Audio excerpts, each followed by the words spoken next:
الحمد لله نحمده ونستعينه ونستغفره ونؤمن به ونتوكل عليه ونعوذ بالله من شرور أنفسنا ومن سيئات أعمالنا من يهده الله فلا مضل له ومن يضلله فلا هادي له ونشهد أن لا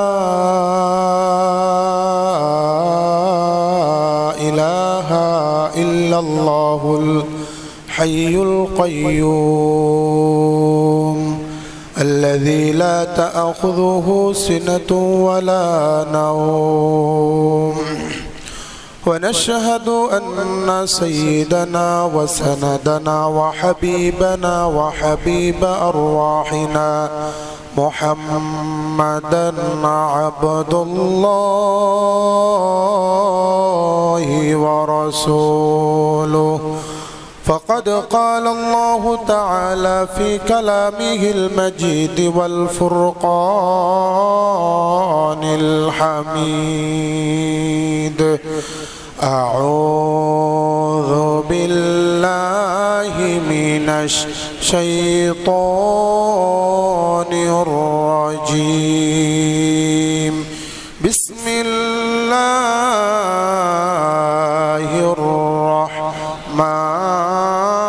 الرحمن الرحيم والذين آمنوا واتبعتهم ذريتهم بإيمان ألحقنا بهم ذريتهم اللهم سبحانك لا علم لنا إلا ما علمتنا إنك أنت العليم الحكيم إن الله وملائكته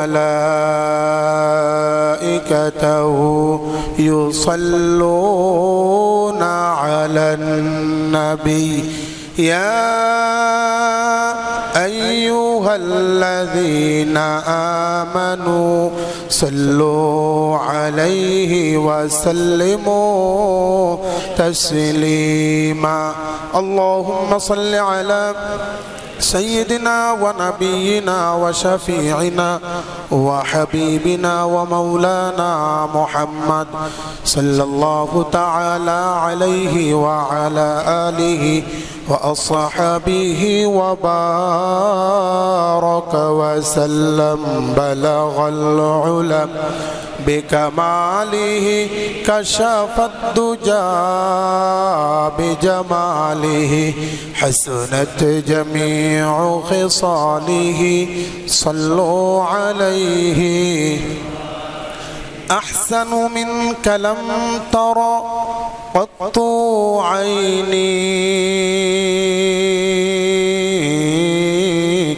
أجمل منك لم تلد النساء بلغ العلا بكماله كشف الدجى بجماله حسنت جميع خصاله صلوا عليه মহান আল্লাহ পাকের দরবারে অসংখ্য শুকরিয়া আল্লাহ সুবহান মহিয়ান গরিয়ান সর্বশক্তিমান আল্লাহ পাক আমাদের সকলকে পবিত্র মাহে রজবের প্রথম জুমাবার অত্র মসজিদে আসার এবং বসার তৌফিক দান করেছেন সেই জন্য সকলে সুউচ্চ কণ্ঠে পড়ছি আলহামদুলিল্লাহ বিশ্বনবী মুহাম্মদ সাল্লাল্লাহু আলাইহি ওয়াসাল্লাম রমজানুল মুবারকের পূর্বে রজব মাস যখন আসতো আল্লাহর হাবিব সাল্লাল্লাহু আলাইহি ওয়াসাল্লাম আল্লাহ পাকের কাছে অনেক বেশি একটা দোয়া পড়তেন আল্লাহুম্মা বারিক লানা ফি রজব ওয়া শাবান ওয়া বাল্লিগনা রমাদান হে আল্লাহ আমাদেরকে রজব মাসের বরকত দান করো রজব মাসটাকে বরকত দিয়ে ভরপুর করে দাও। ওয়াবাল্লিগনা রমাদান, এবং পৌঁছায় দাও রমজানুল মুবারক পর্যন্ত। যেই কোনো মানুষের যেই কোনো মুহূর্তে মৃত্যু আসতে পারে। বাবার আগে ছেলে, দাদার আগে নাতি ইন্তেকাল করতে পারে কি পারে না? ইন্তেকাল কার কোন সময় আসে কেবলমাত্র আল্লাহ পাক ছাড়া আর কেউ জানে না। রমজানুল মুবারকের আগে হচ্ছে দুইটা মাস, একটা হচ্ছে রজব আর একটা হচ্ছে শাবান। আল্লাহর হাবিব সাল্লাল্লাহু আলাইহি ওয়াসাল্লাম এই দুই মাস আগ থেকেই হায়াতটা যেন রমজানুল মুবারক পর্যন্ত পৌঁছে, এই জন্য আল্লাহর হাবিব বেশি বেশি দোয়া করতেন। এমনকি সিরাত গ্রন্থগুলো স্টাডি করলে বোঝা যায় আল্লাহর হাবিব সাল্লাল্লাহু আলাইহি ওয়াসাল্লামকে আল্লাহ পাক ইচ্ছে করলে রমজানুল মুবারকেও ইন্তেকাল দিতে পারতেন, রজব মাসেও ইন্তেকাল দিতে পারতেন, শাবান মাসেও ইন্তেকাল দিতে পারতেন। কেবলমাত্র আল্লাহর হাবিব সাল্লাল্লাহু আলাইহি ওয়াসাল্লাম রজব মাসে রমজানুল মুবারক পর্যন্ত যেন হায়াতটা দীর্ঘায়িত হয়, আল্লাহ পাকের কাছে দোয়া করেছেন বিদায় আল্লাহর হাবিবকে এই 3 মাসের কোন এক মাসেও, রজব, শাবান, রমজান 3 মাসের কোন এক মাসেই আল্লাহর হাবিবকে ইন্তেকাল দেওয়া হয় নাই। সুবহানাল্লাহ। এই জন্য আল্লাহর হাবিব যেহেতু দোয়াটা করার কারণে 3 মাসের এক মাসেও তাকে ইন্তেকাল দেওয়া হয় নাই, অতএব বলা যায় কেউ যদি এই দোয়াটা পড়তে পারে, আল্লাহুম্মা বারিক লানা ফি রজব ওয়া শাবান আবাল্লিগনা রমাদান, ও আল্লাহ আমাকে রজব মাসে বরকত দাও, রমজান পর্যন্ত পৌঁছায় দাও, এই দোয়াটা যদি অন্তর থেকে করতে পারে অন্তত পক্ষে নিঃসন্দেহে গ্যারান্টি দেওয়া যায় আল্লাহ পাক রব্বুল আলামিন তাকে রমজানুল মুবারক পর্যন্ত পৌঁছে দিবেন। সুবহানাল্লাহ। আল্লাহর হাবিব রজব মাসে দোয়া করেছেন, রজব পার হলো, শাবান পার হলো, রমজানুল মুবারক আসলো, এরপরে শাওয়াল, জিলকাদ, এই 2 মাসও রমজানের পরে অতিক্রান্ত হলো। জিলহজ মাসে আল্লাহর হাবিব বিদায় হজ করেছেন। সমস্ত মুহাদ্দিসিন মুফাসসিরিনদের মত হচ্ছে বিদায় হজের ভাষণের পরে আল্লাহর হাবিব মাত্র 13 দিন জীবিত ছিলেন, এরপরে আল্লাহ পাক রব্বুল আলামিন আল্লাহর হাবিবকে নিয়ে গিয়েছেন। সুবহানাল্লাহ। একটাই কেবল কারণ, সেটা হচ্ছে আল্লাহর হাবিব এই দোয়াটি পড়েছেন। এই জন্য যারা আরবি পারি অবশ্যই দোয়াটা পড়ব, আল্লাহুম্মা বারিক লানা ফি রজব ওয়া শাবান আবাল্লিগনা রমাদান। যদি আরবি না পারি তাহলে বাংলাতে পড়ব, আল্লাহ রজব মাসে বরকত দাও আর আমাদেরকে রমজান পর্যন্ত পৌঁছায় দাও। পারবেন না? জোরে বলেন পারবেন? আল্লাহ পাক আমাদেরকে কবুল করুন। কুরআনুল কারীমের সূরা আত-তুরের 21 নং আয়াতে কারিমা তিলাওয়াত করা হয়েছে। এই আয়াতে কারিমাকে উপলক্ষ করে গত 2 জুমাবার আলোচনা করা হয়েছিল। একজন মা এবং বাবা হিসাবে তার সন্তানের প্রতি কর্তব্য। প্রথম কথা বলেছিলাম মাকে কমপক্ষে ইসলামের উপর চলা, পর্দার অনুসরণ করা। দ্বিতীয়টি হচ্ছে আযান দেওয়া, 3 নম্বর হচ্ছে ইকামত, এরপরে 4 নম্বর বলা হয়েছিল, 4 নম্বর বলা হয়নি। 4 নম্বর যেই কাজটা করতে হবে, আল্লাহর হাবিব সাল্লাল্লাহু আলাইহি ওয়াসাল্লাম আবু দাউদ শরীফের, তিরমিজি শরীফের আরাবিয়ান সাফ 4 নম্বর খণ্ডের 59 পৃষ্ঠার মধ্যে আল্লাহর হাবিব সাল্লাল্লাহু আলাইহি সাল্লাম থেকে হযরত জাবির রাদিয়াল্লাহু তাআলা আনহু বর্ণনা করেন। وعن جابر رضي الله تعالى عنه أنه قال إن رسول الله صلى الله عليه وسلم عق عن الحسن والحسين ويختن وقال أبو هريرة رضي الله تعالى عنه إن رسول الله صلى الله عليه وسلم سبعة من السنن ويسمى الأولاد أو كما قال النبي عليه الصلاة والسلام আল্লাহর নবী বলেছেন কোন সন্তান যদি জন্মগ্রহণ করে তাহলে একজন মা এবং বাবা হিসাবে 4 নম্বর যে কাজটা আছে সেই কাজটা হলো সন্তান জন্মের পরে 7 দিনের ভিতরে সন্তানের একটা সুন্দর নাম রাখা। কি রাখা? জোরে বলেন, কি নাম রাখা? এই নামটা কোন ধরনের হওয়া চাই? সেটা হচ্ছে আব্দিয়ত। আমি যে আল্লাহ পাকের গোলাম, আমার নামের ভিতরে যেন সেই গোলামিয়তের ভাব পাওয়া যায়। এই জন্য হাদিসের পাকের মধ্যে এসেছে আল্লাহর হাবিবের কাছে সবচেয়ে প্রিয় নাম হচ্ছে 2টি, আব্দুল্লাহ, আব্দুর রহমান। আমি প্রায় অনেককে বলে থাকি আমার কাছে নাম নেওয়ার জন্য আসে যে হুজুর আমার সন্তান হয়েছে, একটা নাম দেন না। একটু আধুনিক নাম চায়, সল্টু বল্টু ইত্যাদি নাম চায়। তখন আমি বলি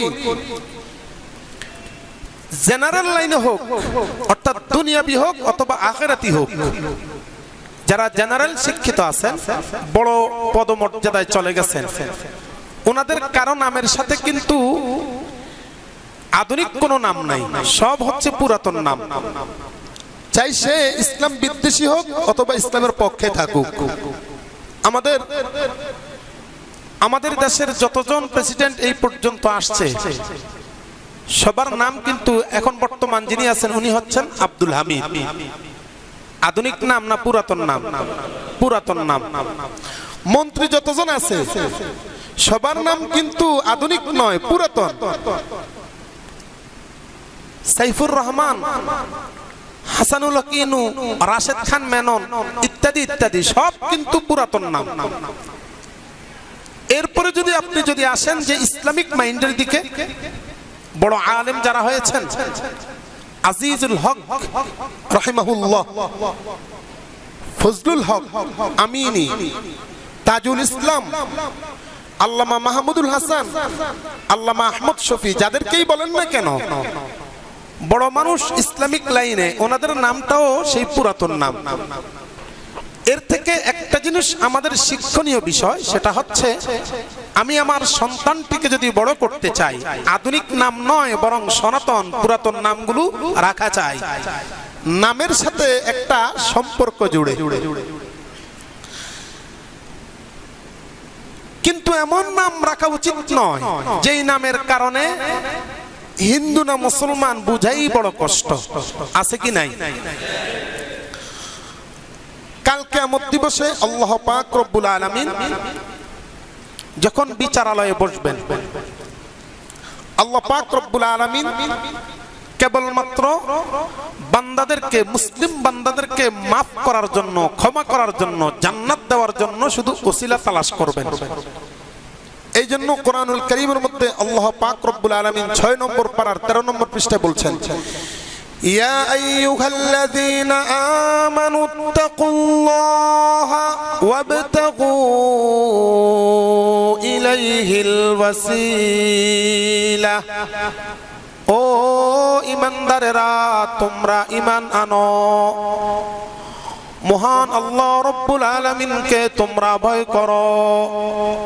ওয়াবতাগু ইলাইহিল ওয়াসিলা, আল্লাহ তাআলার কাছে কিভাবে মাপ পাওয়া যায়, আল্লাহ রব্বুল আলামিনের দরবারে কিভাবে মাকবুলিয়ত অর্জন করা যায়, কিভাবে তুমি জান্নাত পেতে পারো, কেবলমাত্র ওসিলা তালাশ করো, ওসিলা ধরো। তুমি বড় নামাজি মানুষ, নামাজের কারণে জান্নাতে যেতে পারবা না। তুমি বড় দানশীল মানুষ, তুমি দানের কারণে জান্নাতে যেতে পারবে না। তুমি বড় আলেম, তোমার ইলমের কারণে তুমি জান্নাতে যেতে পারবে না। কেবলমাত্র আল্লাহ রাব্বুল আলামিন যার দিকে রহমতের দৃষ্টি দিবেন তাকেই ক্ষমা করবেন। এই জন্য আল্লামা আশরাফ আলী থানভী রহমতুল্লাহি আলাইহি তার তাসনিফাতের মধ্যে একটা কথা উল্লেখ করেছেন, কাল কিয়ামত দিবসে আল্লাহ রাব্বুল আলামিন দুইজন ব্যক্তিকে ডাকবেন, ও বান্দা তোকে আমি দুইটা কারণে জাহান্নাম দিয়ে দিলাম, তোমগো দুইজনকে আমি জাহান্নাম দিয়ে দিলাম, জান্নাতে যাও। একজন ব্যক্তি এক কদম সামনে হাঁটবে আর পিছনের দিকে তাকাবে, আল্লাহ তাআলার দিকে তাকাবে। আরেকজন ব্যক্তি ওয়ার্ডার পাওয়ার সাথে সাথে দৌড়ে জাহান্নামের দিকে চলে যাবে। জিব্রাইলকে আল্লাহ তাআলা বলবেন, জিব্রাইল আমার এই দুইটা গোলামকে ধরে নিয়ে আসো। দুইটা গোলামকে আল্লাহ তাআলার কাছে উপস্থিত করা হবে। ও বান্দা তুমি কি জানো জাহান্নাম কত ভয়ানক, কত মারাত্মক জিনিস? কয় আল্লাহ তাআলা আমি তো জানি। তাহলে অর্ডার করার সাথে সাথে কেন চলে গেলাম? কারণটা কি? তোমার তো ভয় পাওয়া উচিত ছিল। তুমি আমাকে ভয় না করো, অন্তত পক্ষে জাহান্নামকে ভয় করার কারণে হলেও জাহান্নামে না যাওয়ার দরকার ছিল। কারণটা কি? এইবার ইমানদার বান্দা বলবে, মাবুদ দুনিয়ায় তোমার কোনো আদেশকে মান্য করি নাই, নামাজ পড়তে বলেছিলা নামাজ পড়ি নাই, যাকাত দিতে বলেছিলা যাকাত দেই নাই, হজ করতে বলেছিলা হজ করি নাই। কিন্তু এই মুহূর্তে কোটি কোটি মানুষের সামনে তুমি আমাকে একটা অর্ডার করেছো। আমার মনে জাগলো আমার মাবুদ তো অনেক বড়, আমি যদি তার অর্ডারটা না মানতে পারি তাহলে ওনার প্রেস্টিজে আঘাত হবে, তোমার প্রেস্টিজে আঘাত হবে। ও আল্লাহ তোমার সম্মানের দিকে তাকাইয়া আমি দৌড়াইয়া জাহান্নামের দিকে যাইতেছি, জাহান্নামের চিন্তা করি নাই। আল্লাহ তাআলা বলবেন, বান্দা নামাজ পড়ো নাই কোনো সমস্যা নাই, হজ করো নাই কোনো সমস্যা নাই, দুনিয়াতে কোনো শরীয়ত পালন করো নাই সমস্যা নাই, তুমি কেবলমাত্র ইমানদার হয়েছো, এই মুহূর্তে আমার ইজ্জতের দিকে রক্ষা করেছো, লক্ষ্য করেছো। বান্দা যা যা, তোকে বিনা হিসাবে আমি আল্লাহ রাব্বুল আলামিন জান্নাত দিয়া দিলাম। এটা হচ্ছে কেবলমাত্র ওসিলা। ওই লোকটা ফাইনাল সিদ্ধান্ত অনুযায়ী ছিল জাহান্নামী, তারপরেও আল্লাহ তাআলা তাকে জাহান্নাম থেকে কেবলমাত্র ওসিলা তালাশ করে মাফ করে দিয়েছেন। এইবার দ্বিতীয় লোকটাকে বলবে, ও বান্দা তুমি কেন বারবার আমার দিকে তাকাইছো? কারণটা কি? ও আল্লাহ আমি তোমার কোরআনুল কারীমের একটা আয়াতের প্রতি লক্ষ্য করেছি। আয়াতটা কি? 24 নম্বর পারার 3 নম্বর পৃষ্ঠার মধ্যে তুমি বলেছিলা, কুল ইয়া ইবাদিয়াল্লাযীনা আসরাফু আলা আনফুসিহিম লা তাকনাতু মির রাহমাতিল্লাহ। ওয়াল্লাহ তুমি বলেছো, ও আমার বান্দা যত বড়ই গুনাহ করো না কেন, সাগরের পেনার চাইতেও যদি বেশি গুনাহ করো, বান্দা তুমি আমার রহমত থেকে নৈরাশ হইও না, আমার রহমত থেকে এক বিন্দু পরিমাণও তুমি নৈরাশ হইও না, আমার রহমতের আশা করো। মাবুদ যখন তুমি আমাকে অর্ডার দিয়েছো জাহান্নামে যাওয়ার জন্য, আমার মনে পড়লো তোমার রহমত তো ছোট না, তোমার রহমত তো বিশাল বড়। তোমার রহমত আমি চিন্তা করলাম মাওলাই কারীমের রহমতের দিকে যদি তাকাই, হতে পারে মাওলার রহমতের ঢেউ উঠে যাবে। এই জন্য বারবার তোমার দিকে তাকাইতেছি, আর আমি এক কদম সামনের দিকে যাইতেছি। আল্লাহ রাব্বুল আলামিন সাথে সাথে বলবেন, বান্দা তুই এখনো পর্যন্ত দুনিয়ার মধ্যে নামাজ পড়স নাই, দুনিয়ার মধ্যে যাকাত দিস নাই, দুনিয়ার মধ্যে আমার সাথে অন্যায় করেছিস, এখন তুই আমার রহমতের আশা করেছিস কেবলমাত্র কোরআনের কারণে। বান্দা যা যা, আমি আল্লাহ আমার রহমতের দিকে তাকাইয়া তোকে ক্ষমা করে দিলাম। এটা কেবলমাত্র ওসিলা। এই জন্য আমি বলেছিলাম কাল কিয়ামত দিবসে আল্লাহ রাব্বুল আলামিন কেবল ওসিলা তালাশ করে বান্দাদেরকে মাফ করে দিবেন।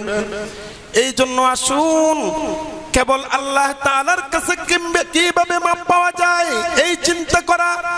ও মাবুদ, আমার তো আমল নাই, তুমি যা যা আমল করার কথা বলেছো সেটার উপর তো আমি আমল করতে পারি না, আমাকে কেবল মাফ করে দাও। তো কিয়ামত দিবসে আল্লাহ রাব্বুল আলামিন কেবলমাত্র ওসিলা তালাশ করবেন। আল্লাহ তাআলা জানেন বিবি ফাতেমা জান্নাতে যাবে, আল্লাহ তাআলা জানেন বিবি খাদিজা জান্নাতে যাবে, আল্লাহ তাআলা ভালো করে জানেন মরিয়ম জান্নাতে যাবে, আল্লাহ তাআলা ভালো করে জানেন আসিয়া জান্নাতে যাবে। কাল কিয়ামত দিবসে আল্লাহ রাব্বুল আলামিন বলবেন, ও আসিয়া, আমি লক্ষ কোটি মানুষকে সম্বোধন করে বলতেছি, ও আসিয়া তুমি কোথায় আছো, তোমার হাতটা উত্তোলন করো। আসিয়া তো সারা দুনিয়ার মধ্যে একজন নয়, সেই বাবা আদম থেকে কিয়ামত পর্যন্ত একজন দুইজন আসিয়া থাকবে না, লক্ষ লক্ষ মহিলা আসিয়া থাকবে। ঠিক সেই মুহূর্তে আল্লাহ রাব্বুল আলামিনের ডাক পেয়ে সারা হাসরবাসী থেকে এইভাবে হাত উত্তোলন করবে। আল্লাহ তাআলা মিষ্টি হাসি দিবেন, ও আমার বান্দিরা, আমি তো আসিয়াকে ডেকেছি কেবলমাত্র ফেরাউনের স্ত্রী, যেই ফেরাউনের স্ত্রী মারাত্মকভাবে শাস্তি দেওয়ার পরেও ফেরাউনের অন্তর্ভুক্ত হয় নাই, ফেরাউনকে খোদা মানে নাই। তারপরেও যাওয়ার সময় বলেছে, ওয়াল্লাহ 28 নম্বর পারার 20 নম্বর পৃষ্ঠায় বলেছিলেন, রব্বুল আলামিন আমাকে তুমি দুইটা জিনিসের ব্যবস্থা করো, আমি যেন ঈমানের উপর অটল থাকতে পারি, আর ফেরাউনের জুলুম থেকে তুমি আমাকে মাফ করে দাও, আমাকে হেফাজত করো, আর তোমার কাছে আমার জন্য একটা জান্নাতে ঘর তৈরি করো। আমি তো সেই আসিয়াকে ডেকেছি, তোমরা এতজন কেন হাত তুললা? তখন সমস্ত আসিয়া বলবে, মাবুদ রে, তুমি যদিও তাকে ডেকেছো, কিন্তু তুমি তো এই কথাটা বলো নাই আসিয়া জাওজা ফেরাউন, ফেরাউনের স্ত্রী আসিয়াকে আমি ডেকেছি, এই কথা তো প্রথমে বলো নাই। স্বাভাবিকভাবে আসিয়া বলে দিয়েছো মাবুদ, এই জন্য আমরা হাত তুলেছি। আল্লাহ রাব্বুল আলামিন বলবেন, আমি আসিয়াকে ডেকেছি কেবলমাত্র আমার জান্নাত দেওয়ার জন্য, আর তোমরা এতগুলো আসিয়া যেহেতু হাত তুলেছো, যাও আমি আল্লাহ রাব্বুল আলামিন তোমাদেরকে আসিয়ার সাথে জান্নাতে যাওয়ার ব্যবস্থা করে দিলাম। এই জন্য ওসিলা তালাশ করা। ও মুসলমান, আধুনিক নামের প্রতি খেয়াল না করা। সন্তানের যদি ভালো দুনিয়াতে চান তাহলে পুরাতন নামগুলো রাখেন। আব্দুর রহিম, আব্দুর রহমান, আব্দুল জব্বার, আব্দুল কাহার, আব্দুল্লাহ, আব্দুর রহমান নামগুলো রাখেন। এবং ভালো ভালো মানুষ যারা আছে, বড় আলেম যারা ছিল, বড় বুজুর্গ যারা ছিল, তাদের নামের সাথে নাম রেখে দেন। হযরত রাসূল করিম সাল্লাল্লাহু আলাইহি ওয়াসাল্লাম কখনো কখনো সাহাবায়ে কেরামের নামটা পরিবর্তন করে দিতেন। হযরত আবু হুরায়রা, তার নাম ছিল লাত, আরেক বর্ণনা অনুযায়ী তার নাম ছিল আব্দুল উজ্জা। উজ্জা ছিল মক্কাবাসীদের একটা মূর্তির নাম উজ্জা। আবার অন্য বর্ণনা অনুযায়ী যেহেতু আব্দুল্লাহ ছিল তার নাম, লাত ছিল মক্কাবাসীদের আরেকটা মূর্তির নাম। নাম ছিল আব্দুল্লাহ, নাম ছিল আব্দুল উজ্জা। আবু হুরাইরাকে আল্লাহর হাবিব বললেন, আবু হুরাইরা, তোমার নামটা আমার কাছে ভালো লাগে না, ইয়া রাসূলুল্লাহ আপনি নামটা আমার পরিবর্তন করে দেন। আল্লাহর নবী বললেন, আবু হুরাইরা তোমার নাম আমি রেখে দিলাম আব্দুল্লাহ, তোমার নাম আব্দুল্লাহ। আবু হুরাইরা খুব খুশি মনে নামটা গ্রহণ করে নিলেন। তখন তার বয়স ছিল 38 বছর বয়স। 38 বছর বয়সে নামটা পরিবর্তন করা হলো। এরপরে যখন উনার বয়স 48 বছর হয়ে গেল, একদিন আল্লাহর নবীর দরবারে যাচ্ছেন, ঠিক সেই মুহূর্তে ওনার জামার আস্তিনের ভিতরে একটা ছোট্ট বিড়াল ছানা, বিড়ালের বাচ্চা ছিল। উনি বিড়ালকে বেশি পছন্দ করতেন। যখন নিজে খাইতেন, নিজের প্লেট থেকে বিড়ালটাকে একটু খাওয়াইতেন। যখন তিনি ভালো কোনো খাবার খাইতেন, সেখান থেকে বিড়ালটাকে একটু খানা দিতেন। আর যেখানে যাইতেন বিড়ালটাকে এখানে নিয়ে চলে যেতেন। একদিন আল্লাহর নবীর দরবারে গেলেন, এখানে রেখে যেহেতু বিড়ালটা ছিল, আল্লাহর নবীর দরবারে যাওয়ার সাথে সাথে বিড়ালটা লাফ দিয়ে পড়ে গেল। আল্লাহর নবী সাল্লাল্লাহু আলাইহি ওয়াসাল্লাম একটু তিরস্কার করে দুষ্টামির সুরে হযরতে আবু হুরাইরাকে বললেন, ইয়া আবা হুরাইরা, নাম ছিল আব্দুল্লাহ। আল্লাহর নবী বললেন, ইয়া আবা হুরাইরা, ও বিড়াল ছানার বাবা। অর্থাৎ আল্লাহর নবী বুঝাতে চাইলেন, বাবা তো তার সন্তানকে এইভাবে আদর করে রাখে। ও আব্দুল্লাহ, তুমি বিড়ালটাকে এইভাবে আদর করে রাখতেছো, তার মানে হচ্ছে তুমি বিড়ালটাকে বড় ভালোবাসো, বাবার মতো। কেবলমাত্র আল্লাহর নবীর জবান থেকে এই নামটা বের হয়েছে, বিড়ালের বাবা কথাটি বের হয়েছে। আবু হুরাইরা চিন্তা করলেন, আমার নামটা আল্লাহর নবীর পবিত্র জবান থেকে কথাটা বের হয়েছে, সারা জীবনের জন্য আমি আমার নামটা আবু হুরাইরা রেখে দিলাম। সুবহানাল্লাহ! আল্লাহর হাবিবকে কত বেশি ভালোবাসতেন, নামের দিকে তাকান নাই, জবান থেকে যা বের হয়েছে তাই রেখে দিয়েছেন। আল্লাহর নবীর সাহাবীদের এই অভ্যাস ছিল। আল্লাহর নবীর সাহাবীদের নাম ছিল আব্দুল্লাহ ইবনে আব্দুল্লাহ ইবনে আব্দুল্লাহ। আব্দুল্লাহর ফুলা আব্দুল্লাহ, আব্দুল্লাহর ফুলা আব্দুল্লাহ। নিজের নামও আব্দুল্লাহ, বাবার নামও আব্দুল্লাহ, দাদার নামও আব্দুল্লাহ। আবার দেখা গেছে পর দাদা অর্থাৎ দাদার বাপ, তার নামও আব্দুল্লাহ। এত বেশি পছন্দ করত, নামের দিকে তাকাইতেন না। এটার মধ্যে একটা নামই তার বাবার পিতার হয়ে গেছে, এই দিকে তাকাইতেন না, নামটা ভালো এই জন্য নামটা রেখে দিতেন।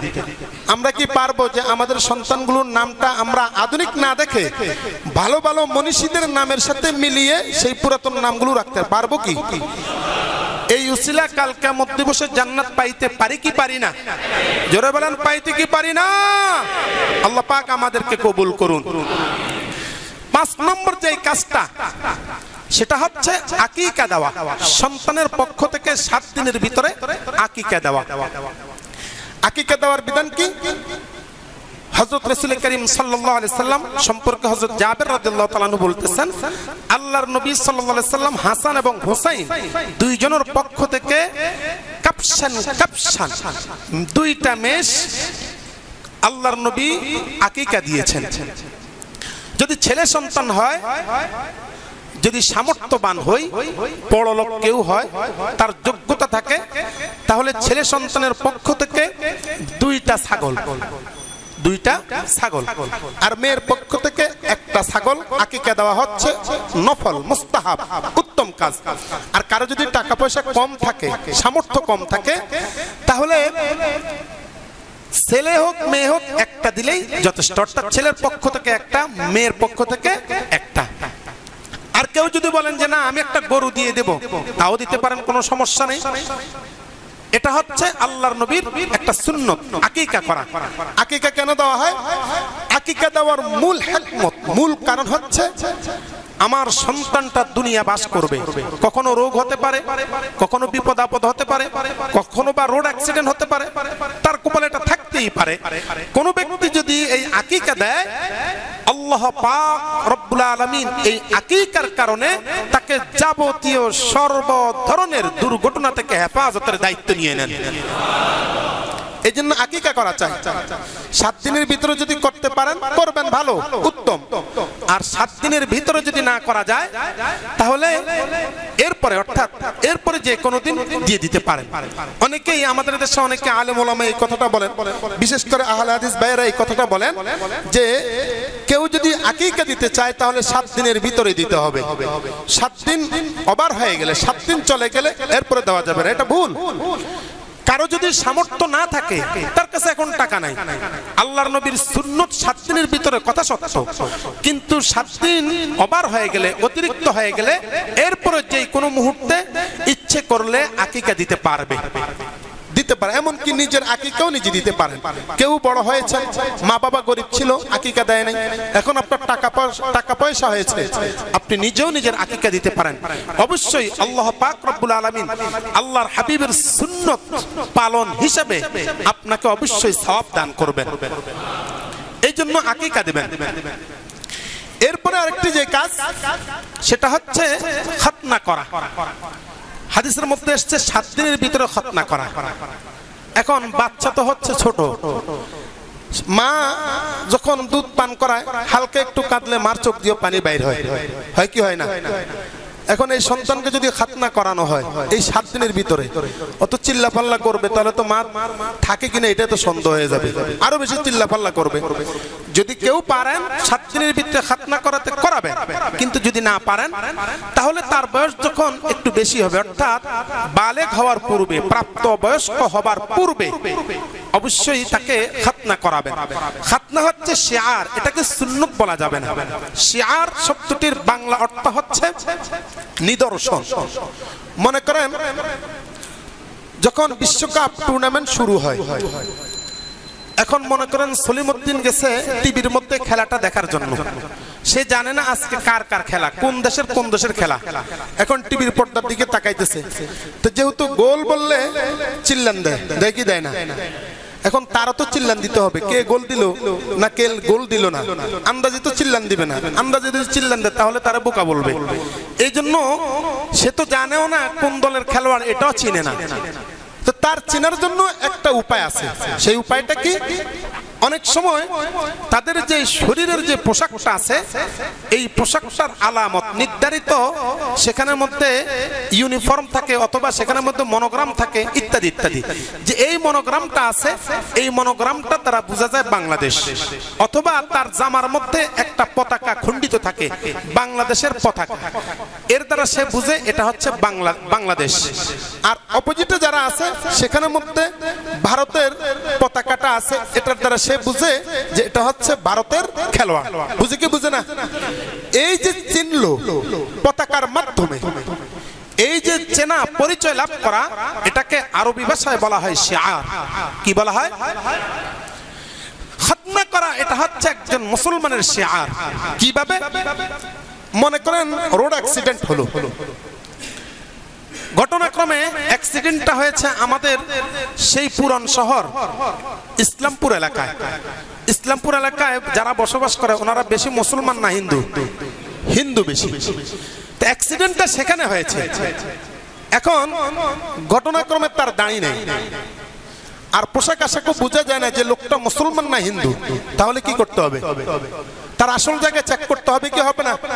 এখন সেই জায়গায় যদি তার খাতনা না থাকে তাহলে তাকে কি ধরবে? কথা বলেন না কেন? আর যদি খাতনা থাকে তাহলে তাকে কি ধরবে? মুসলমান। এই যে সেই লোকটা মুসলমান না অমুসলমান, হিন্দু না মুসলমান, এই যে পার্থক্য করলেন, এই পার্থক্য করাটাই হচ্ছে ইসলামী শিআর। অতএব খাতনা করাটা যদিও হাদিসের ভাষায় সুন্নত, কিন্তু এটা হচ্ছে ওয়াজিব, খাতনা করাতেই হবে। আমার কাছে সম্ভবত এই সপ্তাহে একটা প্রশ্ন এসেছে যে জবাব দেওয়ার জন্য, যে হুজুর একজনের বয়স হচ্ছে, মানে উনি 40 বছর বয়সে মুসলমান হয়েছেন, এখন ওনাকে খাতনা করানো কি জরুরি কিনা? খাতনা করা জরুরি কিনা? এখন যদি খাতনা যদি নাই করানো হয়, যেহেতু তার পূর্বপুরুষ সবাই হিন্দু, আর ঘটনাক্রমে সে যদি মারা যায়, মুসলমানরা তার সম্পর্কে জানলো না সে মুসলমান না হিন্দুতে আছে, তখন তার পরিবার আসলো যে আমগো অমুকে মারা গেছে, আমগো দেবশঙ্কর মারা গেছে, ওকে নিয়ে আসি, তখন তাকে নিয়ে এসে পোড়া দিবে। কিন্তু তার সম্পর্কে কেউ জানে না মুসলমান না যে এই লোকটা মুসলমান। এখন এই মুহূর্তে এই লোকটাকে চেনার একটাই মাত্র পথ, সেটা হচ্ছে শিয়ার অর্থাৎ খতনা করা। এই জন্য খতনাকে সুন্নত বলা যাবে না, খতনা হচ্ছে এটা হচ্ছে ওয়াজিব। কেউ যদি খতনা ছেড়ে দেয় তাহলে সে অবশ্যই গুনাহগার হবে।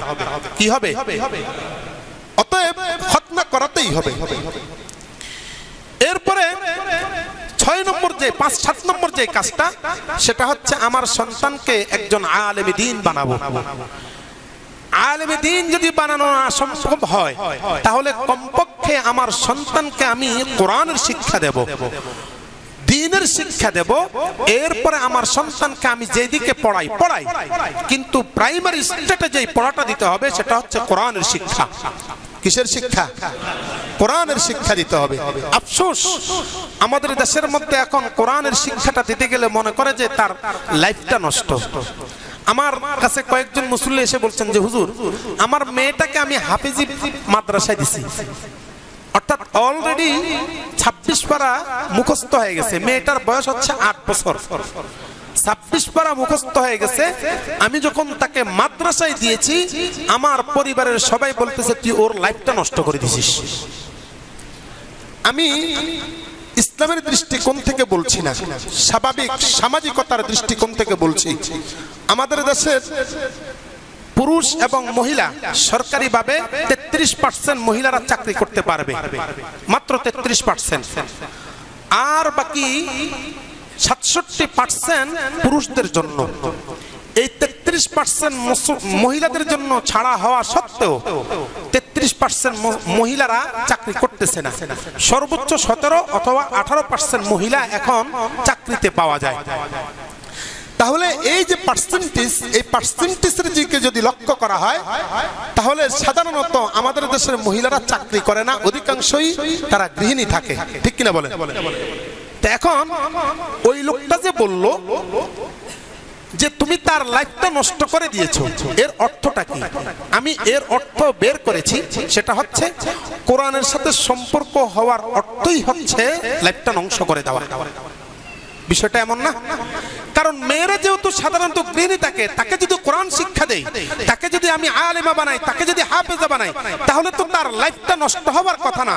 ছেলের ক্ষেত্রে এটাকে আপাতত সামাজিক দৃষ্টিকোণ থেকে বলি, মাদ্রাসায় পড়লে বেতন কম, মসজিদে পড়লে, মসজিদে ইমামতি করলে বেতন কম, এই জন্য তার লাইফটা নষ্ট, এটা আমি আপাতত ধরে নিলাম। কিন্তু মেয়ে তো স্বাভাবিকভাবে ঘরেই থাকে, তাহলে সেই মেয়ের ক্ষেত্রেও যেহেতু লাইফ নষ্ট হওয়ার কথা বলা হচ্ছে, তাহলে নিঃসন্দেহে ওই লোকটা মুসলমান হতে পারে না, ওই লোকটা মুসলিম নামে একজন মুনাফিক। ঠিক কিনা বলেন? কারণ এটা কখনো মানার কথা নয়।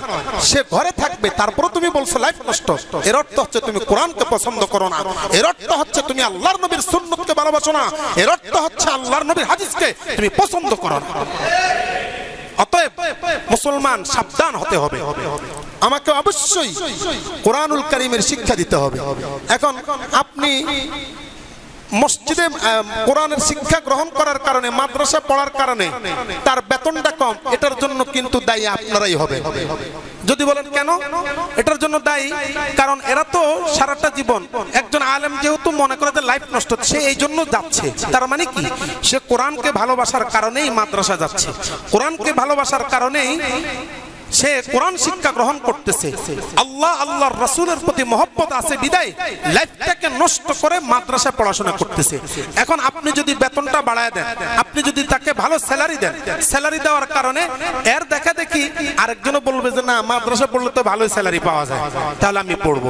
কিন্তু আপনি স্যালারি না দেওয়ার কারণে মসজিদের মধ্যে স্যালারি দিয়েছেন কমায়া, তো ইমাম সাহেবের বেতন কম, এলাকার ছেলেটা জানলো যে না না, মসজিদে ইমামতি করলে বেতন বেশি ভালো না, সুবিধাজনক না, পড়ুন না, তাহলে তো এটার জন্য দায়ী আপনারই হবে। যুক্তির পিছনে যুক্তিটা ঠিক আছে না? কথা বলেন না কেন? যুক্তি ঠিক আছে? এটার জন্য দায়ী আপনারাই হবে, এটার জন্য কোরআন দায়ী হবে না। আমি নিঃসন্দেহে বলতে পারি অবশ্যই এটার জন্য দায়ী মুসলমানরাই হবে। আলেম কখনো এটার জন্য দায়ী হতে পারে না, আল্লাহ আল্লাহর রাসূল কখনো দায়ী হতে পারে না। আল্লাহ পাক আমাদেরকে বুঝবার তৌফিক দান করুন। অতএব কোরআনুল কারীম শিক্ষা দেবেন, কোরআনুল কারীম সন্তানকে পড়াবেন, আল্লাহর নবীর হাদিসকে পড়াবেন। ওহির সাথে যদি কারো সংস্পর্শ আসে তাহলে দাম কমে না, দাম বাড়ায়া দেয়। একটা দৃষ্টান্ত দেই। আমাদের দেশের ইনকিলাবের এই যে জাতীয় পত্রিকা, দৈনিক পত্রিকা ইনকিলাবের সহকারী সম্পাদক মাওলানা ওবায়দুর রহমান খান নদভী, উনি ওনার নিজের আত্মজীবনী একটা ঘটনা তিনি পেশ করেছেন। তিনি বলতেছেন, ওবায়দুর রহমান খান নদভী সাহেব তিনি হচ্ছেন একজন আলেম দ্বীন, জেনারেল লাইনে কিছু শিক্ষা আছে, এই দৃষ্টিকোণ থেকে ওনাকে সেখানে সহকারী সম্পাদক হিসেবে রাখা হয়েছে। তো তিনি বলতেছেন, আজ থেকে 5 বছর আগে আমাকে একবার আফ্রিকায় যেতে হবে। তা আফ্রিকার মুসলমানরা শুনছে যে বাংলাদেশ থেকে একজন আলেম আসবে, আলেম হিসেবে তিনি সেখানের মধ্যে যাচ্ছেন, দাওয়াত পেয়েছেন, যাচ্ছেন। তো উনি বলতেছেন, আমাকে সেই আফ্রিকার দক্ষিণ আফ্রিকার যেই কি বলে এটাকে, অর্থাৎ প্লেন যেখানে নামে কি বলে, এয়ারপোর্টে আমাকে রিসিভ করার জন্য একটা দুইটা গাড়ি নয়, সবচাইতে উন্নত মানের যে গাড়িগুলো আছে প্রায় 70টা গাড়ি একত্রিত হয়ে গেছে যে হুজুরকে রিসিভ করব। এবার 70 জন গাড়ির ড্রাইভার মালিক যারা আছে ওনাদের প্রত্যেকেরই দাবি ওবায়দুর রহমান খান নদভীকে আমার গাড়িতে নেব, ওনাকে আমার গাড়িতে নেব। কেন? বরকত হিসাবে, উনি একজন আলেম মানুষ। এইবার 70 জন মালিক চিন্তা করলো, ওনাকে, উনি তো মানুষ হচ্ছেন একজন, এখন উনি মানুষ হচ্ছেন একজন, 70টা গায়ের মধ্যে তো ওনাকে নেওয়া যাবে না। 70টা গাড়িতে যদি নিতে হয় তাহলে 70টা টুকরা করতে হবে, এর তো বিকল্প নাই, কারণ টুকরা করলে তো উনি তো থাকে না মানুষ। অতএব ওনাকে 70টা গায়ের মধ্যে নিতে হবে, কিভাবে নেওয়া যায় একটু পরামর্শ করছেন। তখন একজন উঠে বলতেছেন, সমস্ত পরামর্শবাদ, যেহেতু ওবায়দুর রহমান খান নদভী সাহেবকে রিসিভ করার জন্য আমরা এতগুলো মানুষ উদ্গ্রীব, অতএব আমি একটা পরামর্শ দিই, ওনার মেসওয়াকটা একটা গাড়ির মধ্যে রাখা হবে, ওনার অতিরিক্ত টুপি যেটা আছে সেটাকে আরেকটা গাড়িতে রাখা হবে, ওনার ব্যাগটা আরেকটা গাড়িতে রাখা হবে, ওনার জামা যদি বেশি থাকে তাহলে কয়েকটা গাড়ির মধ্যে বন্টন করে দেওয়া হবে, ওনার লুঙ্গি যদি একাধিক থাকে তাহলে সেটাকে কয়েকটা গাড়ির মধ্যে বন্টন করে দেওয়া হবে, ওনার চাদর যদি কয়েকটা থাকে তাহলে সেইগুলোকে এক একটার মধ্যে মানে আলাদা আলাদাভাবে বন্টন করা হবে, ওনার পকেটের মধ্যে যদি টিস্যু থাকে সেই টিস্যুটাকে একটা গাড়ির মধ্যে দেওয়া হবে, আর সমস্ত গাড়ির মধ্যে লটারি দেওয়া হবে, লটারিতে যেই গাড়িটা জিতবে সেই গাড়ির মধ্যে স্বয়ং ওনাকে রাখা হবে। সুবহানাল্লাহ বিহামদি। এই যে মর্যাদা, ওনার মেসওয়াক আলাদা একটা গাড়িতে নেওয়া, ওনার টুপি আলাদা একটা গাড়িতে নেওয়া, ওনার সবকিছু প্রত্যেকটা জিনিসকে আলাদা আলাদা গাড়িতে নেওয়া, এই যে মর্যাদাটা এটা দিয়েছেন কে? আপনারা কি আজ পর্যন্ত শুনেছেন যে ইংরেজি শিক্ষিত কোন ব্যক্তিকে এইভাবে সম্মান দেওয়া হয়? শুনেছেন? আশরাফ আলী থানভী রহমতুল্লাহি আলাইহি উনি বাংলাদেশের মধ্যে কখনো আসেন নাই। আমি আশরাফ আলী থানভীকে বলি, সারা পৃথিবীর মধ্যে যদি 10 জন লেখক ধরা হয় পৃথিবীর ইতিহাসে, তাহলে আশরাফ আলী থানভী হচ্ছেন একজন সেই 10 জনের ভিতরে লেখক। উনি বাংলাদেশের মধ্যে আসবেন এই নবাব বাড়ি, আমরা যেটাকে আহসান মঞ্জিল বলি, চিনেন না আপনারা? এই নবাবদের বাড়িতে আসবেন, নবাবরা ওনাকে দাওয়াত করেছেন, উনি আসবেন। তো তিনি কিভাবে আসবেন? উনি আসবেন বাংলাদেশের শাহজালাল এয়ারপোর্টের মধ্যে আসবেন বিমানে, এরপরে সেখান থেকে উনি এই আহসান মঞ্জিল অর্থাৎ নবাবদের বাড়িতে আসবেন। এখানে এসে তাঁতিবাজার ইসলামিয়া মাদ্রাসা যেটা আছে সেটাকে উদ্বোধন করবেন। তো এখন উনি এয়ারপোর্ট থেকে বের হওয়ার পর তিনি দেখতেছেন লাল গালিচা বিছিয়ে দেওয়া হয়েছে, লাল গালিচা। তো উনি বলতেছেন এটা কেন? কয় হুজুর, আমাদের দেশে নবাব যারা ওনারা কোনো মেহমানকে সম্মান করার জন্য লাল গালিচা বিছিয়ে দেন। এটা কতটুকু বিছানো হয়েছে? একবার এয়ারপোর্ট থেকে সে আহসান মঞ্জিল পর্যন্ত বিছিয়ে দেওয়া হয়েছে। এবার উনি বলছেন অসম্ভব, আমি আশরাফ আলী থানভীর কোনো দাম নাই, আমার দাম তখনই প্রমাণিত হবে যদি আমি আল্লাহর কাছে জান্নাত পাইতে পারি। সুবহানাল্লাহ। যদি আমি আশরাফ আলী জান্নাত না পাই তাহলে আমার কোনো দাম নাই, আর আমি দামি না বেদামি এখনো ফাইনাল ডিসিশন হয় নাই। অতএব এই গালিচা যদি না উঠানো হয় তাহলে আমি আহসান মঞ্জিলে আর যাব না। তো নবাবরা তো ওনার পাগল, ওনাকে আনতেই হবে, এই জন্য মুহূর্তের মধ্যে এগুলো সরিয়ে দেওয়া হয়েছে। উনি আসছেন, আসার পরে তাঁতিবাজার ইসলামিয়া মাদ্রাসাটাকে তিনি উদ্বোধন করেছেন। ঢাকা শহরের মধ্যে সবচেয়ে পুরাতন মাদ্রাসা, সেটাকে উদ্বোধন করেছেন। উদ্বোধন করা শেষ, নবাবরা জানেন যে হযরতে কোনোদিন হাদিয়া নিতে চায় না, জোরপূর্বক দিলেও উনি নিতে চায় না। এবার খাদেমকে ধরলো, হাদিয়া দিতে হবে, কিভাবে দেওয়া যায়? কয় হযরতের হাদিয়া দেওয়াই যাবে না।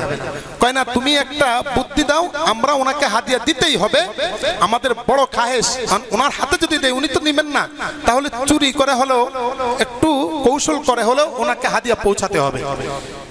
তো খাদেম সাহেব বলতেছেন উনি তো চামড়ার জুতা পরিধান করেন না, উনি কাপড়ের জুতা পরিধান করেন। আজ থেকে 50-60 বছর আগে উনি কাপড়ের জুতা পরিধান করেন।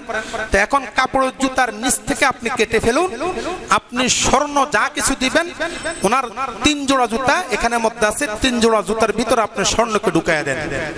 প্রায় কয়েক কেজি স্বর্ণ সেখানে মধ্যে ঢুকিয়ে দেওয়া হয়েছে। এইবার এটাকে ব্যাগের মধ্যে দেওয়া হয়েছে। হযরত তো মনে করছেন কোনো হাদিয়া তোফা দেওয়া হচ্ছে না, উনি চলে গেলেন। সেখানে মধ্যে যাওয়ার পরে উনি যখন খাদেমকে বলতেছে আমার জুতা লাও, এইবার খাদেম তো টেনশনে পড়ে গেল, জুতা দিলেই তো ধরা পড়ে যাবে, হুজুর জানি কি বলে। এইবার জুতাটা নিয়েছেন, হযরত বলতেছে কি ব্যাপার, আমার জুতা ছেঁড়া কেন? তো বলতেছেন যে হযরত আপনি যে গতকাল সেখানে মধ্যে গিয়েছিলেন, তারা আপনাকে সরাসরি হাদিয়া দেয় নাই, আপনাকে হাদিয়া দিয়েছেন এখানে গোপনে করে। তখন হযরত একটা বলতেছেন, হযরত একটা কথাই বলছেন, मैं दुनिया को छोड़ देता चाहता हो लेकिन दुनिया मुझको नहीं चाहता हो, खास আল্লাহ তাআলা কি কুরআন কি উসিলা আমি দুনিয়াকে ছেড়ে দিতে চাই, কিন্তু দুনিয়া আমাকে ছাড়ছে না কেবলমাত্র কুরআনুল কারীমের গোলাম হয়ে যাওয়ার কারণে। জোরে বলেন সুবহানাল্লাহ। এটা হচ্ছে কোরআনের সংস্পর্শের কারণে ইজ্জত। টাকা পয়সা দিয়ে কি ইজ্জত কিনা যায়? কথা বলেন না কেন? টাকা পয়সা দিয়ে ইজ্জত কিনা যায় না। ইজ্জত হচ্ছে আলাদা আর টাকা পয়সা হয়েছে আলাদা। যদি টাকা চান তাহলে দুনিয়াতে পড়ান, আর যদি ইজ্জত চান দুনিয়াতে আর আখিরাতে কাল কিয়ামত দিবসে আল্লাহর হাবিবের নেতৃত্বে স্লোগানে স্লোগানে যদি জান্নাতে যেতে চান, তাহলে নিঃসন্দেহে কোরআনুল কারীমের শিক্ষা দেওয়া ছাড়া বিকল্প কোনো পথ হতে পারে না। ঠিক কিনা বলেন? আল্লাহ পাক আমাদেরকে কোরআনুল কারীমের শিক্ষায় শিক্ষিত হবার মতো তৌফিক দান করুন। আমাদের সন্তানগুলোকে কোরআনুল কারীমের শিক্ষা দেওয়ার তৌফিক দান করুন। গত সপ্তাহ প্রশ্নের জবাব দিতে পারি না, আজকেও প্রশ্নগুলো নিয়ে এসেছি, কিন্তু কথা বেশি হয়ে গেছে, সময় বেশি, সময়ের অভাব।